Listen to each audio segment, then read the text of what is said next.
오늘은 출애굽기 강의 9번째 시간인데요. 제목이 하나님의 주권이 우리에게 주는 복음입니다. 하나님의 주권이라고 하는 것은 우리 개인의 일상의 삶에서부터 국가의 통치에 이르기까지 온 세상, 그 만물에 이르기까지 이 세상에서 일어나는 모든 일들이 궁극적으로 하나님의 다스리심 안에 있다라는 것입니다. 그리고 그 하나님이 그렇게 하실 수 있는 능력이 있으시다라는 것이 바로 하나님의 주권이 우리에게 가르쳐 주는 것입니다. 그리고 지난주에 제가 말씀드렸듯이 아브라함 카이퍼가 얘기한 거 있죠.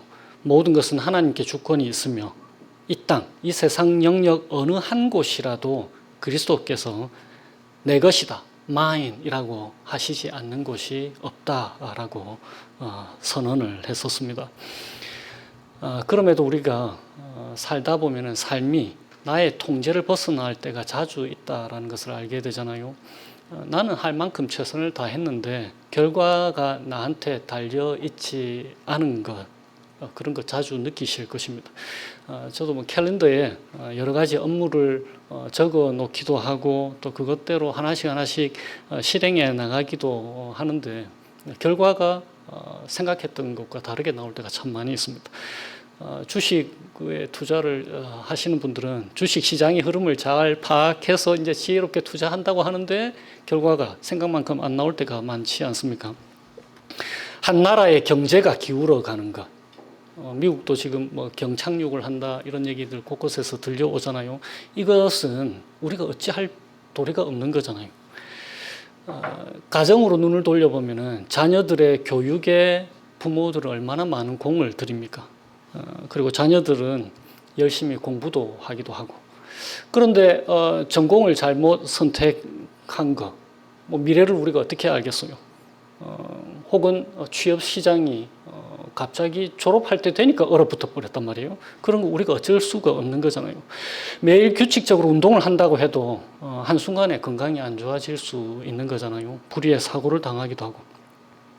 오늘 본문은 우리가 얼마나 자주 하나님의 주권을 다시금 기억해야 하는지 그것을 알려주는 본문입니다. 하나님과 바로 사이에 오늘 본문에서는 다시 대적하는 싸움이 나타나고 있습니다. 출애굽기 12장과 18장에 보면은 분명하게 이 부분들에 대해서 10가지 재앙에 대해서 이렇게 설명을 하고 있어요. 애굽의 모든 신들을 내가 심판한다라고 말해요. 민수기에도 마찬가지입니다. 이렇게 되어 있어요. 여호와께서 그들의 신들에게도 벌을 주셨더라. 그러니까 애굽 사람들이 신으로 모셨던 것들. 오늘 본문에서는 소, 그러니까 짐승도 애굽 사람들은 신으로 섬겨서 그들이 섬기는 신의 머리가 소의 머리를 달고 있고 이런 것들이 많단 말이에요. 그래서 오늘 본문을 통해서 하나님께서는 애굽 사람들이 섬기는 신, 그 신들이 애굽 사람들을 돌봐주는 것이 아니다라는 것을 가르쳐주고 계십니다. 그리고 오늘 본문에서는 구별했다라는 게 나오잖아요. 그게 대단히 하나님께서 위트를 주시는 건데 애굽 사람들이 신들로 섬기는 가축들은 다 죽었잖아요. 그런데 이스라엘 백성들이 그냥 가축이다라고 생각하는 그 가축들은 하나님이 보호하고 계시는 거예요. 하나님께서 바로에게 다시 경고하시면서 3가지 재앙을 추가로 내리십니다. 1절에 보시면 내 백성을 보내라. 그들이 나를 섬길 것입니다. 그리고는 2절부터 해서 하나님께서 재앙을 내리시는데 첫 번째 심한 돌림병. 이 돌림병은 심히 무서운 병 이렇게 번역이 되어 있습니다. 한국에 계셨던 분들은 구제역이나 탄저병 이런 거 들어보셨을 거 아니에요. 그런 것들을 생각하시면 될 거예요. 그리고는 8절과 9절에서는 악성 종기가 나게 하고 그 다음에 18절에는 무거운 우박을 내리게 합니다. 그러니까 우박이 내릴 때에 천둥 소리도 나고 여기서는 불로 되어 있는데 영어 성경에는 lightning, 그러니까 벼락이 떨어졌다 이렇게 번역을 하고 있습니다. 지난 목요일 며칠 전에 미주리주와 일리노이주에 우박이 내렸잖아요. 저희 동네에는 조그만 우박이 내렸는데 그 55번 고속도로에 뉴스를 보니까 영상에 야구공만한 우박이 근데 실제 기사에 들어가서 보니까 소프트볼만한 우박이 내려서 하이웨이 55번에 100여 대 차량이 윈드쉴드에 구멍이 뻥뻥 뚫려 있는 거예요. 그러니까 그런 우박이 벼락을 동반하면서 내린 것. 그런데 제가 사는 그 부산에는 우박이 내려도 잘 자란 뭐 쌀톨만한 우박이 내린단 말이에요. 그래서 우박이 내린다 하면은 이런 건가 보다 하고 생각하고 있었는데 여기에 와 보니까 이 우박이 지금 애굽에서 얘기하는 그런 우박이 하루 종일 내린다고 생각해 보세요. 얼마나 무섭겠어요. 그러니까 25절에 보시면은 우박이 애굽 온 땅에 사람과 짐승을 막론하고 밭에 있는 모든 것을 쳤다. 그러니까 나가 있는 것들은 다 죽는 거예요. 그래서 20절에 보시면은 바로의 신하 중에 여호와의 말씀을 두려워하는 자들은 되어 있고 21절에는 여호와의 말씀을 마음에 두지 아니하는 사람은, 그러니까 여호와의 말씀을 두려워한다는 것은 무엇이냐면은 여호와의 말씀을 마음에 둔 사람들, 그 사람들은 자기 가축들 다 집 안으로 들이고 이렇게 했을 거란 말이에요.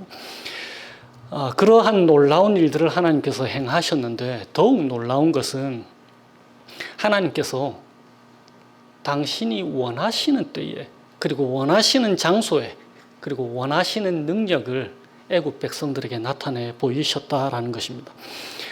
돌림병으로 애굽에게 재앙을 내리실 때에 4절에서는 아까도 말씀드렸듯이 이스라엘의 가축과 애굽의 가축들을 구별하셨다라고 되어 있잖아요. 그러니까 구별해서 그 장소를 구별해서 사람을 구별해서 하나님께서 재앙을 내리시고 또 5절에는 여호와께서 기한을 정하셨다.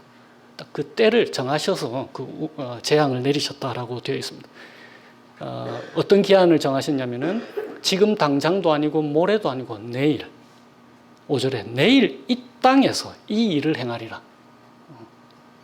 그러니까 시간과 장소 무엇을 할 것이다라는 것을 정확하게 하나님께서 말씀해 주시는 거예요.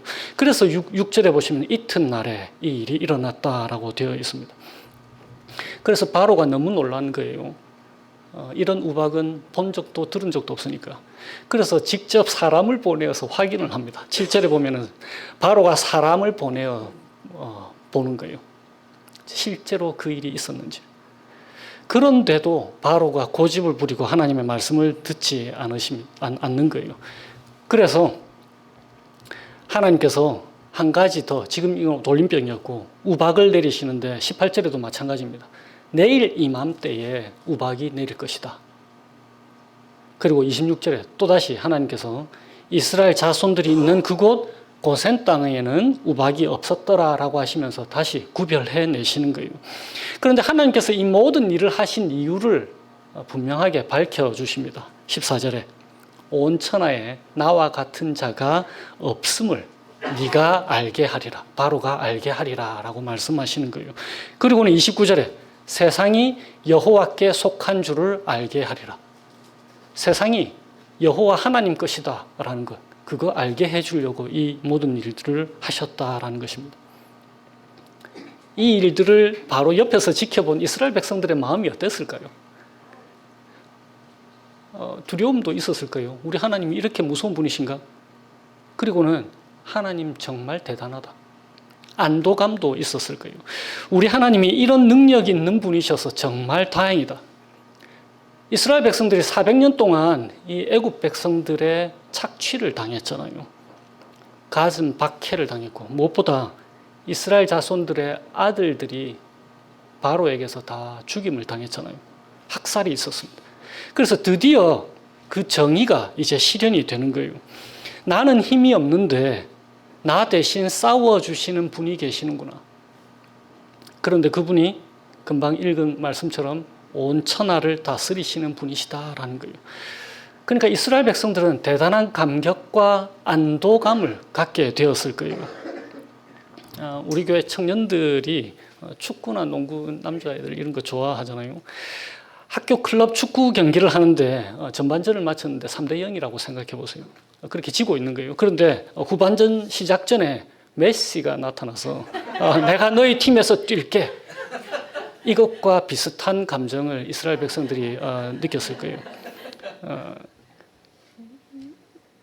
인피니티 워, 그 어벤져 영화를 좋아하시는 분은 어벤져 그 인피니티 워에서 와칸다라는 그 장소에서 어벤져들이 엄청 밀리고 있잖아요. 그 세너스 그 군대들에게 엄청 밀려서 이제 거기가 점령당할 위험이 처해져 있는데 천둥의 신 토르가 나타나서 등장을 하는 거예요. 그때 브루스 배너가 이제 헐크인데 브루스 배너가 그걸 보면서 이렇게 얘기해요. You guys are so screwed now. 너희들 이제 뭐 됐다 이렇게 말하는 거예요. 그 장면과 비슷한 역전되는 장면이 오늘 장면인 거예요. 그러니까 오늘 본문에서는 이런 능력 있는 사람들과도 비교가 되지 않는, 그러니까 메시와 소로랑 비교도 되지 않는 전능한 하나님께서 이스라엘 백성들의 편이 되셔서 그들을 괴롭혔던 바로를 대적하면서 일어나셨다라는 것입니다. 바로는 사실 사탄의 상징입니다. 우리를 대적하는 상징. 그러니까 세상의 왕들, 세상의 신들과는 비교할 수 없는 전능하신 하나님이 우리 편이다라는 사실을 우리에게 들려주시는 거예요. 그러니까 우리에게는 사실 승리가 보장된 거예요. 우리의 인생은 나중에 어떻게 끝날지가 보장이 되어 있는 인생을 우리가 살고 있는 것입니다. 예수 그리스도께서 그래서 이렇게 말씀하셨잖아요. 내가 세상을 이겼노라. 다 이루었다라고 말씀하셨잖아요. 그래서 로마서 8장에 사도 바울이 이렇게 얘기하는 거예요. 결과가 승리인 것이 보장된 것이니까 뭐라고 하냐면 우리가 알거니와 하나님을 사랑하는 자 곧 그의 뜻대로 부르심을 받은 자들에게는 모든 것이 합력하여 선을 이루게 되어 있다라고 말이에요. 하나님께서 14절과 16절에 온 천하에 나와 같은 자가 없음을 네가 알게 하리라 하셨고 또 내 이름이 온 천하에 전파되게 하려고 너를 세웠다라고 말씀하십니다. 이 하나님이 바로 우리 편이신 거예요. 그런데 삶이 나의 통제를 벗어나 있다고 해서 무엇이 두려우냐라고 우리에게 말씀해 주시는 거예요. 두려워하지 말라고 우리를 위로하시고 용기를 주시기 위해서 하나님께서 오늘 본문을 우리에게 들려주시는 것입니다. 이스라엘 백성들은 한번 생각해 보세요. 400년을 기다렸잖아요. 이 일 이후에 이스라엘 백성들이 또다시 어떠한 고난에 처하게 되었을 때에 무엇을 기억하게 됐을까요? 하나님이 반드시 이 고난 지나가게 해주신다. 반드시 하나님이 회복시켜 주신다. 우리가 할 일은 단지 인내로 기다리는 것뿐이구나 라는 거 알게 됐겠죠. 400년도 기다렸는데 이까짓 건 못 기다리겠냐 라는 그런 자신감이 생기지 않았겠어요? 오늘 본문에서는 하나님이 다만 능력이 크신 분으로 묘사되지 않습니다. 이것이 우리에게 대단한 복음이 되는 거예요. 다만 전능하신 분이 아니십니다. 만약에 하나님께서 그 인피니티 스톤을 건틀렛에 이렇게 잡고 있는 다노스 같은 분이라면 얼마나 무섭겠어요. 다만 전능하신 분이 아니신 거예요. 2절에 보시면 이렇게 되어 있잖아요. 네가 만일 보내기를 거절하고 억지로 잡아두면 하나님이 조건을 다시는 거예요. 바로에게 경고를 하실 때에. 그러면 심한 돌림병이 있을 것이다. 하나님은 바로에게 벌을 내리시는 것이 목적이라고 말씀하신 적이 없으세요. 피할 길을 지금 내주고 계신다니까요. 심판 중에도 하나님은 자비를 절대로 잊지 않으시는 분이십니다. 우박을 내리시면서까지 뭐라고 하십니까? 오늘 우박을 내리시면서까지 뭐라고 해요? 19절에 하나님이 말씀하시는 거예요. 이제 사람을 보내어서 네 가축과 네 들에 있는 것을 다 모으라. 사람이나 짐승이나 무릇 들에 있어서 집에 돌아오지 않는 것들에는 우박이 그 위에 내릴 것이다. 하나님이 피할 길을 다 내주시고 경고를 하시는 거예요. 그리고 27절에는 어떻게 되어 있습니까? 바로가 사람을 보내서 모세와 아론을 불러서 말하는 거예요. 이번은 내가 잘못했다. 내가 범죄했다. 여호와는 의로우시고 나와 내 백성은 악하다. 그래서 용서해 달라고 얘기를 하잖아요. 바로가 회개를 밥 먹듯이 오늘뿐만 아니라 지난주에도 바로가 나를 위해서 간구해 달라고 2번이나 얘기했잖아요. 바로가 회개를 밥 먹듯이 진실되지 못하게 하는데도 하나님은 그를 받아주고 계시잖아요. 다시 기회를 주시는 거예요.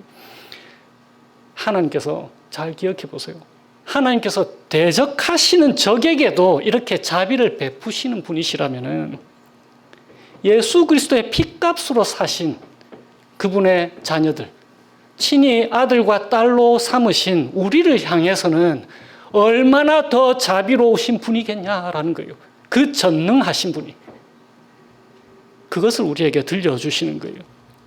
우리 하나님은 이처럼 완전히 선하신 전능하신 분이십니다.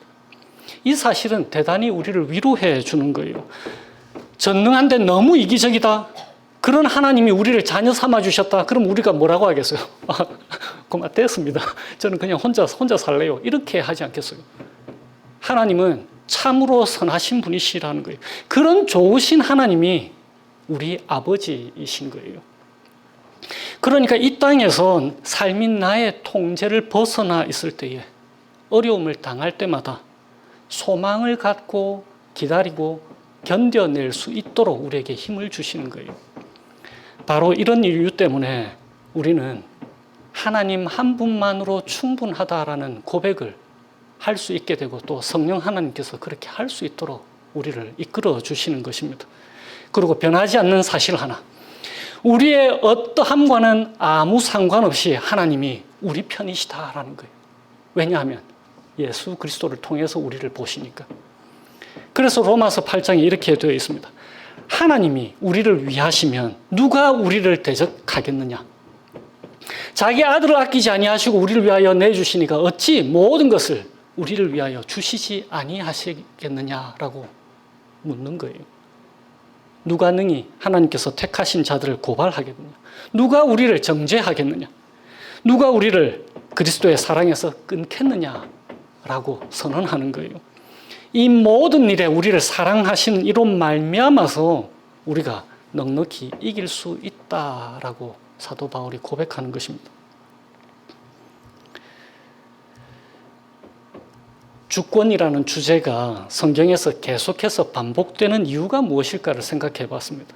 왜 이렇게 하나님은 자주 하나님이 주권을 가지신 분이시다, 온 천하를 다스리시는 분이시다라는 그 사실을 우리에게 자주 알려주고 들려주시기를 원하실까? 왜냐하면 우리가 그만큼 자주 잊고 사니까. 이 땅의 삶의 짐을 내 어깨로 다 짊어지고 사는 것처럼 살고 있는 때가 우리가 얼마나 많습니까?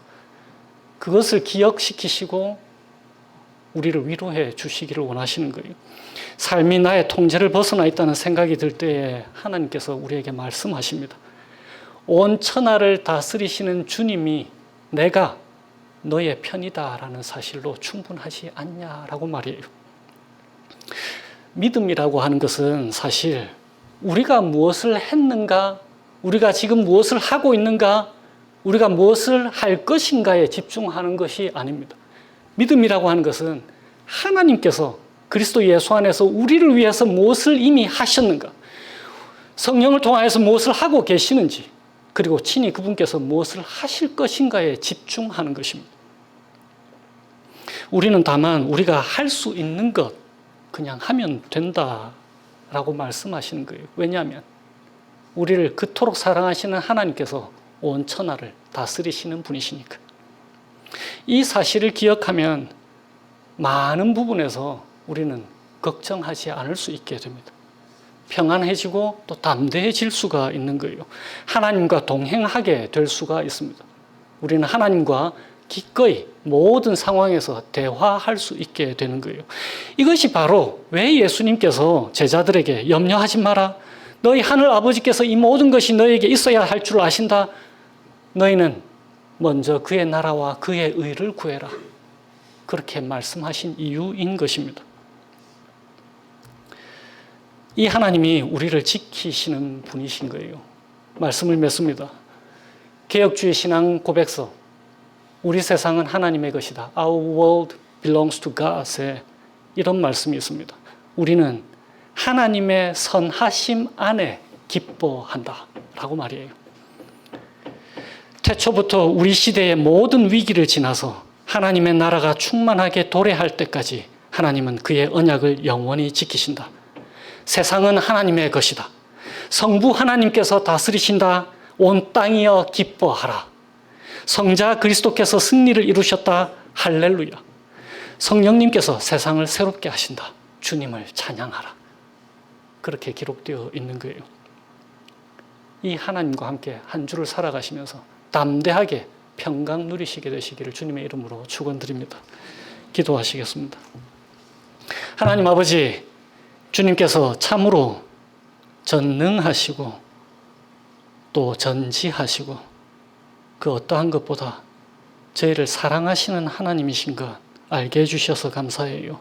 그냥 하나님이 아니시고 저희의 하나밖에 없는 아버지 되신다는 그 사실이 저희를 위로하게 하심을 감사합니다. 저희들의 정체성 잘 기억하도록 도와주세요. 이제 다시금 세상으로 저희들이 나가게 되면은 세상이 저희들을 집어삼킬 것 같은 일들이 많이 있습니다.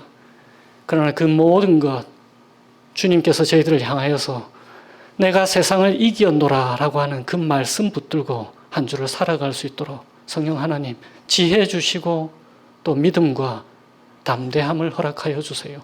주께서 자기 아들을 아끼지 아니하시고 저희들을 위해 내어주셨다라는 그 한 가지 사실로 인해서 하나님이 저희들을 얼마나 사랑하시는지 기억하게 하시고 세상보다 크신 하나님께서 어떠한 문제보다 크신 하나님께서 저희들 편이시다라는 그 한 가지 사실로 인해서 평강 누리고 담대함을 펼칠 수 있도록 이끌어 주시기를 예수님의 이름으로 기도합니다.